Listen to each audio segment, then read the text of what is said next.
Towerটা পুরা নাইট গলা পয়লা পয়লা পড়িগলা রেকর্ডিং করছো পড়িগল হ্যাঁ ইস আমার রাস্তা ব্লক হয়ে গেল প্লাস পানি ನಮಸ್ಕಾರ ಸ್ನೇಹಿತರೆ. ಆದಿ ಅಂತ್ಯ ಎನ್ನುವುದು ಪ್ರತಿಯೊಂದು ಜೀವಿಗೂ ಇದ್ದೇ ಇರುತ್ತದೆ. ಅದು ಸೂಕ್ಷ್ಮ ಜೀವಿಯಿಂದ ಹಿಡಿದು ಸಮಸ್ತ ಸೃಷ್ಟಿಯ ಎಲ್ಲ ಜೀವಿಗಳಿಗೂ ಈ ನಿಯಮ ಅನ್ವಯ ಆಗುತ್ತದೆ.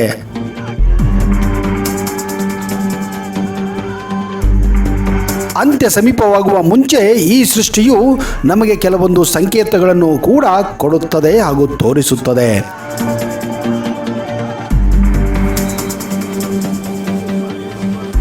ನಮ್ಮ ಹಿಂದೂ ಪುರಾಣಗಳ ಪ್ರಕಾರ ಭೂಮಿ ಎಲ್ಲ ಕಾಲಮಾನವನ್ನು 4 ಯುಗಗಳಾಗಿ ವಿಂಗಡಿಸಿದ್ದಾರೆ.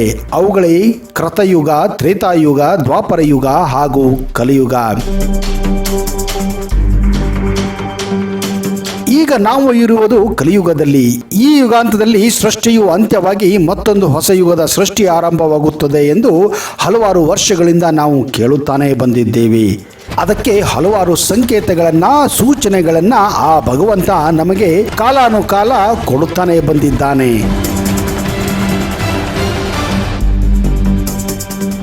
ಅದು ಕಲ್ಕಿಯ ವಿಷಯವೇ ಆಗಿರಬಹುದು, ಸುನಾಮಿಯ ವಿಷಯವೇ ಆಗಿರಬಹುದು, ಅಥವಾ ಭೂಮಿಯ ಮೇಲೆ ಸೂರ್ಯನ ತಾಪ ಹೆಚ್ಚುವ ಸಂಕೇತವೇ ಆಗಿರಬಹುದು.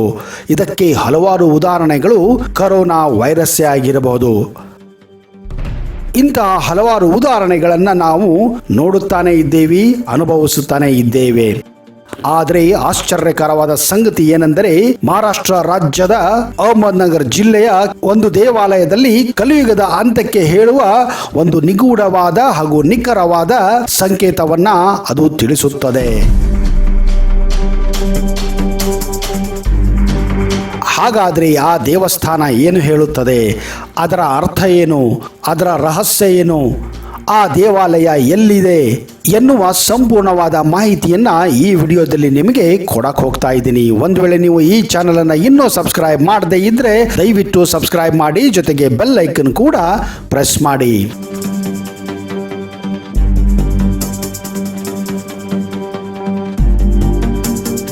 ಈ ದೇವಾಲಯದ ಇತಿಹಾಸವು ಮತ್ಸ್ಯ ಪುರಾಣ, ಸ್ಕಂದ ಪುರಾಣ ಮತ್ತು ಅಗ್ನಿ ಪುರಾಣಗಳಲ್ಲಿ ಉಲ್ಲೇಖಿಸಲಾಗಿದೆ.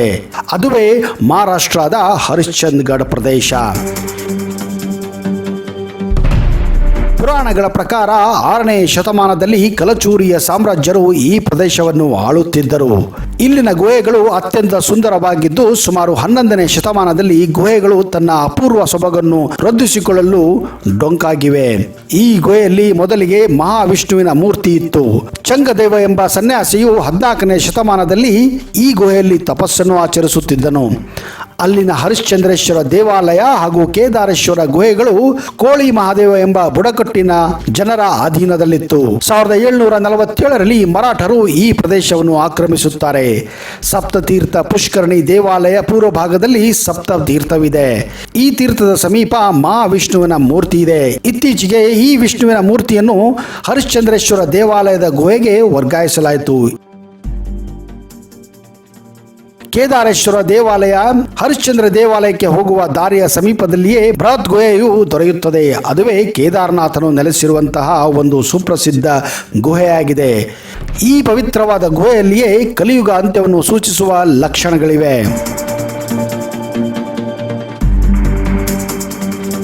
ಕಲಿಯುಗದ ಅಂತ್ಯ ಈ ಕೇದಾರೇಶ್ವರ ದೇವಾಲಯದಲ್ಲಿ ಸ್ಮಶಾನ ರುದ್ರಲಿಂಗ ಸ್ವರೂಪಿಯಾಗಿ ಶಿವನು ನೆಲೆಸಿದ್ದಾನೆ.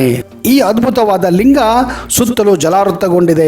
ಸುಮಾರು 5 ಅಡಿ ಎತ್ತರ ಇರುವ ಈ ಲಿಂಗ ಒಂದು ಅದ್ಭುತ ಗುಹೆಯ ಒಳಗೆ ಇದೆ. ಇದು ಅತ್ಯಂತ ಅಪಾಯಕಾರಿ ಗುಹೆ ಎಂದು ಕೂಡ ನಂಬಲಾಗಿದೆ. ಇದೇ ಕಾರಣ ಪ್ರವಾಸೋದ್ಯಮ ಇಲಾಖೆ ಈ ಗುಹೆಯ ಒಳಗೆ ಹೋಗಲು ನಿರ್ಬಂಧ ಕೂಡ ಹೇರಿಸಲಾಗಿದೆ.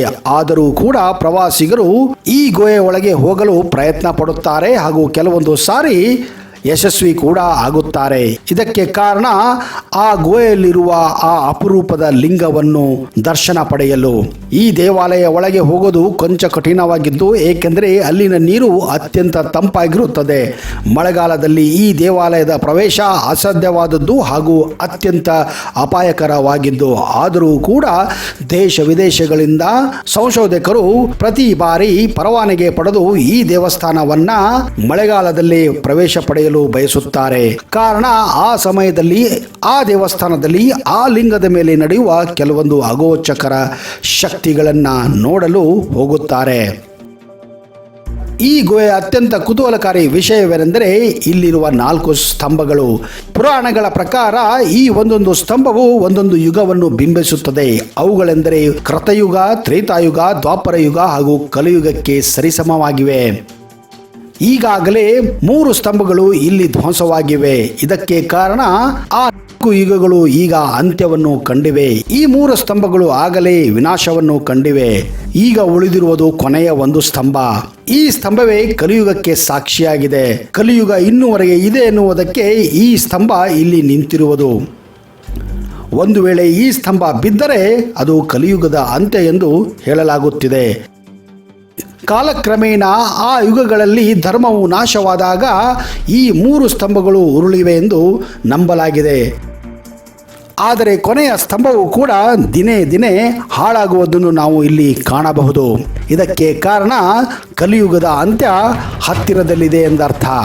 ಒಂದು ವೇಳೆ ಉಳಿದಿರುವ ಕೊನೆಯ ಸ್ತಂಭ ಉಳಿದರೆ ಪ್ರಪಂಚವೇ ಉರುಳಿ ಹೋಗುತ್ತದೆ. ಅಂದರೆ ಸೃಷ್ಟಿಯ ನಿಯಮ ಪ್ರಕಾರ ಕಲಿಯುಗ ಅಂತ್ಯವಾದಂತೆ. ಈ ಶಿವನ ದೇವಾಲಯ ನಿತ್ಯವೂ ಜಲದಿಂದ ಆವೃತಗೊಂಡಿರುತ್ತದೆ. ಈ ಪವಿತ್ರ ಜಲವು ಗೋಡೆಗಳಿಂದ ಬರುತ್ತದೆ ಎಂದು ವಿಜ್ಞಾನಿಗಳು ಹೇಳುತ್ತಾರೆ. ಈ ಅದ್ಭುತವಾದ ಗುಹೆ ಮಹಾರಾಷ್ಟ್ರ ರಾಜ್ಯದ ಅಹಮದ್ನಗರ್ ಜಿಲ್ಲೆಯ ಹರಿಶ್ಚಂದ್ರಗಢ್ ಬೆಟ್ಟದ ಕೋಟೆಯಲ್ಲಿದೆ. ಮಹಾರಾಷ್ಟ್ರ ರಾಜ್ಯದ ರಾಜಧಾನಿ ಮುಂಬೈಯಿಂದ 180 ಕಿಲೋಮೀಟರ್ ದೂರದಲ್ಲಿದ್ದರೆ ಶಿರಡಿಯಿಂದ 111 ಕಿಲೋಮೀಟರ್ ದೂರದಲ್ಲಿದೆ. ಹಾಗೆಯೇ ಪುಣೆಯಿಂದ 174 ಕಿಲೋಮೀಟರ್ ದೂರದಲ್ಲಿದೆ. ಇನ್ನು ಹುಬ್ಬಳ್ಳಿ ಧಾರವಾಡದಿಂದ ಸುಮಾರು 600 ಕಿಲೋಮೀಟರ್ ದೂರದಲ್ಲಿದೆ. ಸ್ನೇಹಿತರೆ, ಕಲಿಯುಗದ ಅಂತ್ಯದ ಬಗ್ಗೆ ಇಂಥ ಸೂಚನೆಗಳು ಹಲವಾರಿವೆ. ನಿಮಗೇನಾದರೂ ಗೊತ್ತಿದ್ದರೆ ಕಮೆಂಟ್ ಬಾಕ್ಸಲ್ಲಿ ದಯವಿಟ್ಟು ರಿಪ್ಲೈ ಮಾಡಿ. ಅಲ್ಲಿಯವರೆಗೆ ಜೈ ಹಿಂದ್.